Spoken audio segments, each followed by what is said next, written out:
That Girl. It's a memoir that tells of a distinctive voice. She relates how, in the twist of fate, her source of ridicule of her childhood days ended up being a key to a breakthrough in the music performing industry. And Brasem Mangwani was telling me a very interesting story about her as well, but she's joining us on the line. Good afternoon to you, ma'am. How are you? I am super wonderful, Mr. Thabiso, with an extra O. Thank you, madam. How are you? I like that. Thank you. Brasem was telling me about you that he says he spotted something that a lot of people ridiculed at the time, but from that point on, you just rose and rose and rose and rose and became so phenomenal to a point where those that were ridiculing your voice could not believe it, because apparently they were saying that you sound like a boy. Is that true? Isn't that something? Isn't it something, she says. Of course. Tell us about your journey. Tell us about it, please.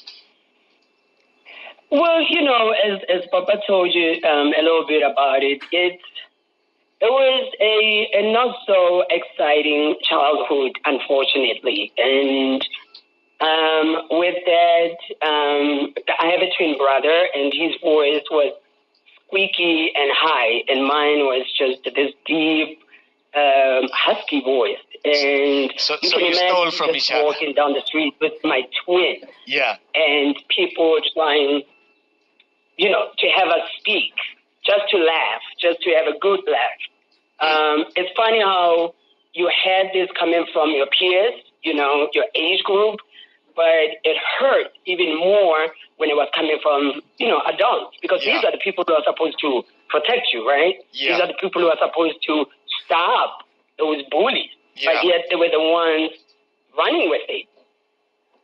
Yeah. Yeah, and why did you decide to go into the entertainment industry? Didn't you think that perhaps your voice that has been a source of ridicule amongst your peers and adults alike, you entering the entertainment industry was going to exacerbate this challenge? Well, actually, no. Because during that time, Brenda Fassie was the thing. I mean, Brenda even passed when she was still high up there, a superstar. So when I heard Brenda sing, and she was so proud of her voice and the deepness of it and the richness of it, and she was a superstar. So I kind of looked at her and I saw myself. And this is one reason why when she came to Mohlakeng to perform, I knew I had to go there and watch this idol. I took it a step further. I went to her dressing room, and I pretty much told, her bodyguard that I needed to talk to her. Because I knew that I was, taking some strength from her. She helped me. She's one of the people that told me that there is absolutely nothing wrong with your voice. Of course, my mother was like my number one cheerleader. You know what I mean? But to see a superstar with a voice similar to mine or mine similar to hers, that just gave me more courage. And you, of course, went around the world performing and all of that. And today, as we speak, I think you you're based in the United States of America. You're a businesswoman. You've made it in America. And you've written a book, a memoir, and you are launching it at a place where you were born in Mohlakeng. Why did you decide on writing a memoir and launching it in Mohlakeng? And the title as well, very interesting, I'm That Girl. Correct.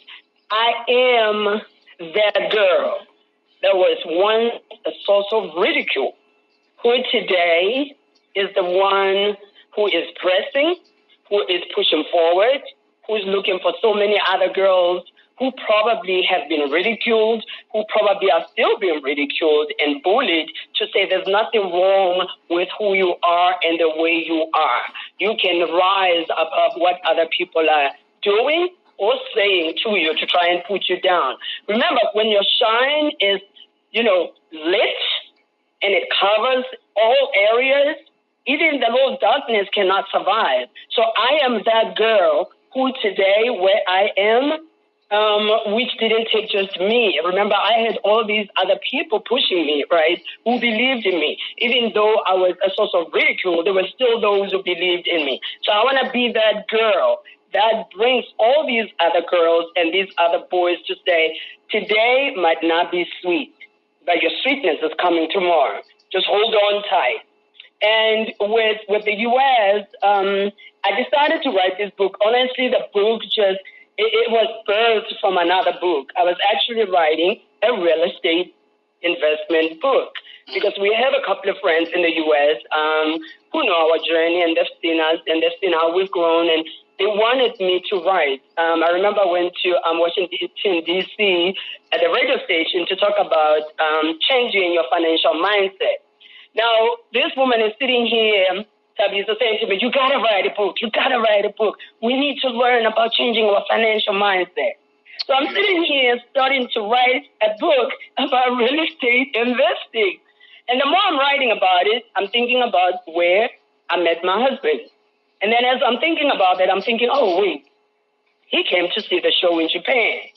I was performing. He was one of the audience members. And then the more I talk about that, I realized that my life in showbiz, I got to talk about that. Beautiful. That's how this book was birthed. It sounds like a book that I should buy for my children, that a lot of parents who are listening should buy for their children. Where can we get our hands on it, Nthabiseng? Oh, right now, the book is being released on the 28th. We're launching on the 1st of October in Mohlakeng, exactly where all these unhappiness happened. And then you guys can call me directly. You can WhatsApp me. You can email me. I am that girl at Lesedi, Lesedi properties.com. Or you can call me directly at +1 980 233 0049. Actually, I'm on WhatsApp. Beautiful. Before you go, because we are fast running out of time, I have a beautiful surprise for you. Good afternoon. Good afternoon, Mr. Kotane. How are you, ma?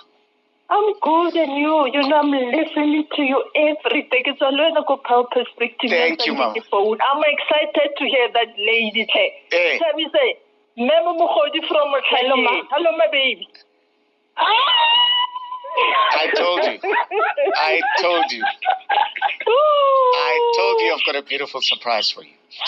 So you remember her big voice as well, ma? When she was a kid. Beautiful.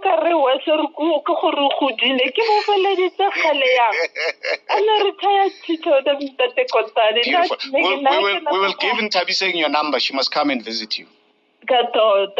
Thank you, ma. Thank you so much. Hello, ma. I just got emotional. Yeah. Wow. How are you?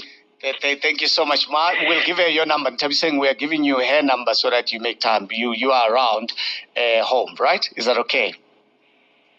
Yes, absolutely. Please do. Beautiful. Thank you so much, ma'am. Thank you for your inspiring story. We really appreciate it, and good luck. Thank you.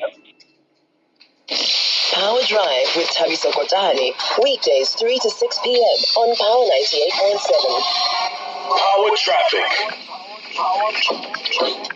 This Power Traffic is brought to you by Lebone Litho Printers, your ultimate media solution. Thank you, Thabiso.